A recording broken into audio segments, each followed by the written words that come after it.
À un peu plus de 2 mois de la tenue de l'élection sénatoriale, le corps électoral, lui, a déjà été convoqué. Mais pour nombre de Camerounais, notamment ceux du littoral, la perception même de l'utilité d'un sénateur reste difficile à cerner. Déjà, les Doualais connaissent-ils les sénateurs issus de la région du littoral? Nous leur avons posé la question. Pas beaucoup. Celui que je connais le plus, c'est le sénateur Thomas Toboyoum. Sénateur, non du tout.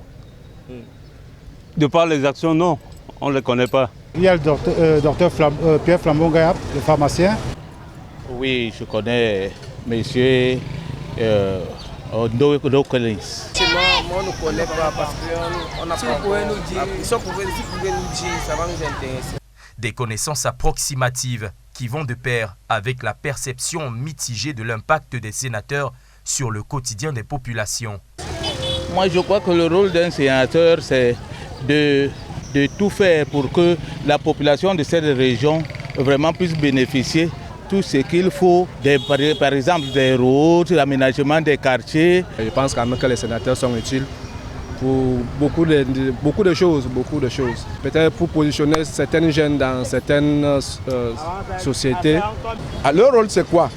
C'est contrôler l'action du gouvernement et voter les budgets à l'Assemblée ou alors au Sénat. Le sénateur doit aller construire les écoles, les dispensaires, dépanner les gens qui sont foirés dehors. Non. Vraiment, ce n'est pas ça le rôle. Il peut le faire, mais ça, c'est de son propre gré. Quoi qu'il en soit, de la vieille comme de la nouvelle génération, les habitants de la région du littoral nourrissent des attentes toutes particulières envers les sénateurs. Oui, quand sur les 30 qu'ils nomment, qu'ils essaient de regarder dans tous les départements, donc il doit être automatiquement compétent. Il y a les enfants de départements qu'on sait qui sont compétents.